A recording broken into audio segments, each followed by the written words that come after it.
Number one reason why people struggle to build wealth is that they don't understand the time value, which is part of the financial engineering theory. The time value is the basis. So the time value of money is important because essentially means that $1 today will be worth more if you invest the $1 today versus having the $1 tomorrow. For two simple reasons. First of all, if you have the dollar today, you can take a position, make a decision, and invest the dollar. The dollar can start compounding, start appreciate, and essentially start benefiting from the appreciation of the asset that was allocated towards. The second point why $1 today worth more than $1 tomorrow, if it has been given to you, is the inflation. Every single day, the dollar in form of a cash is essentially losing value.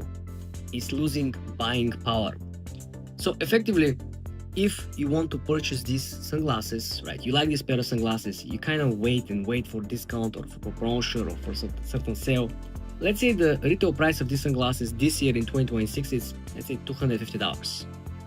And you wait for promotion and you don't see the promotion, or when the promotion actually is running, you don't have money to buy them. You wait and it's next year, it's 2027. The retail price of these sunglasses could be $300. Okay, so the retail price is essentially going up, and even if you get some deal, some discount, you still gonna be paying more if you purchase the glasses back in 2026. What effectively actually happened, I can give you also another example. I bought this watch during the summer. That's Omega Swatch 1965, just a random purchase, and I haven't looked at it. Last week I was planning to sell the watch because I don't really use it, and I look at it on the site of Swatch, the price is already up. It's like $50. So the inflation, this is a real example, has played out. This is not a limited edition watch, right? You cannot buy it online, right? You have to sneak and wait on the lines in the stores, in the retail locations. Still, it's not a limited edition. So if the watch value appreciate without the watch being effectively more valuable from the summer I purchased it, this is your example of how the time value of the money is very, very important. So because I purchased this watch during the summer, instead of having the $300, I bought the watch. So if I waited now with the $300, my $300 could be worth $280, $285. This is what this $300 could buy right now, because the prices are even higher than the summer. If you go and try to buy the grocery and you fill up your basket or your cart with the same groceries, I bet you will not be able to fill the same amount or same type of groceries.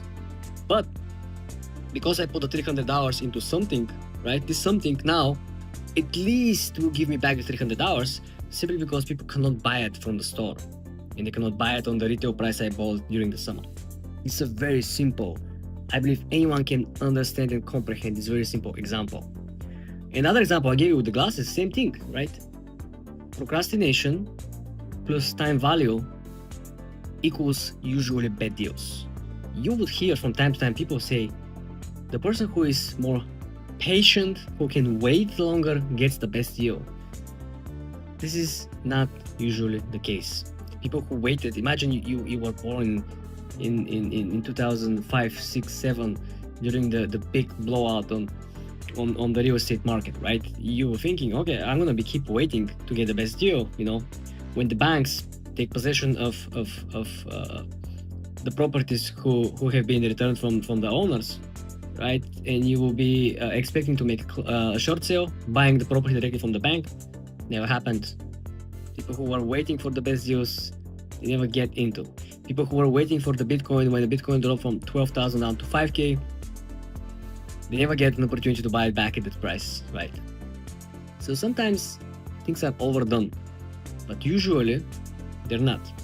This is why learning about time value is very important, especially in times where the inflation, it simply has no dips. Inflation is either consolidating at a very high rates, even now, regardless of the reports of the CPI, regardless of the real inflation, regardless of the reports about the core inflation, everyone agrees that inflation is much higher than the reported number, which means that the amount of money that have been printed, which is substantially larger than combined goods and services provided versus the money in circulation, means that inflation has peaked so high and has consolidated so high that it can't really fall that low where it was before, because the economy has grown and outgrown the previous economy.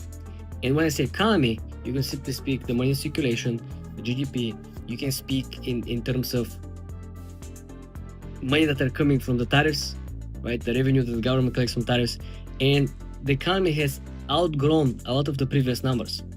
But remember, the money printer and all the money in circulation that was added didn't actually have equivalent in goods and services. So you got more money, but you have the same amount or a lower amount of goods and services, which essentially meant that people have more money, there's nothing to buy. This is also something what happened during the virus situation. A lot of people got stimulus checks, but there's nothing to buy. Everything is out of stock. So this is why understand time value, apply time value to your own personal financial planning, and understand when is the right time to do the move, when is the right time to wait, when is the right time to be active, when is the right time to sit in cash, and when is the right time essentially to reduce the amount of cash in your pocket. Because like I said, if I had the $300 right now, I have already lost 15-25% probably of buying power. But because I have the watch or I have something else, I have the glasses. This is why sometimes when you get a deal on something that people usually buy, right? Let's say you find an amazing deal on water bottles, right? You get like very nice branded water bottles, maybe 24, 36 pack, and you buy them all, everything that you can buy. Why? Because first of all, you can always resell it. People always gonna buy water. And the second of all is, worst case scenario, you're still gonna get used of them instead of you buying the water for yourself, paying full price later on when there is no sale. I was watching Mark Cuban. He said that every time when he goes to shop, to the groceries, whatever is on sharp discount, everything that is over 50% off, he said he buys as much as he can buy, and he store everything. And they asked him, but why? You're so rich. He said that's effective savings. If you can buy something in the very moment that you would usually buy throughout the year, and it's 50% off, you effectively save 50%. Why wouldn't you buy it? This is again a billionaire's mindset.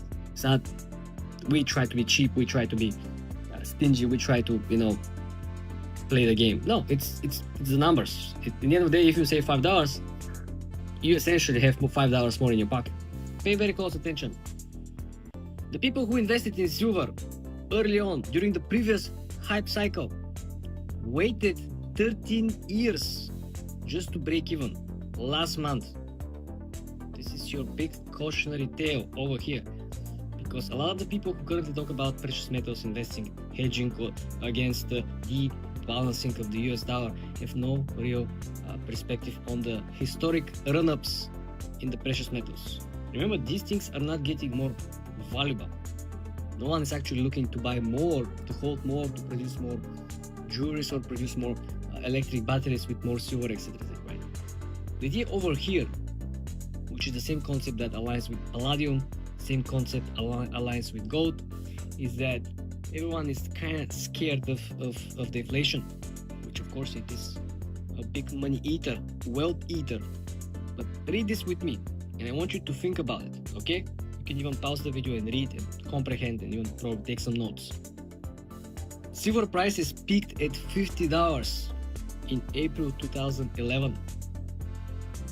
So the idea over here is that the current peak that we saw right before the dip last week, which erased gains for at least 2 weeks prior, is something that always happens. That's not a one-time phenomenon.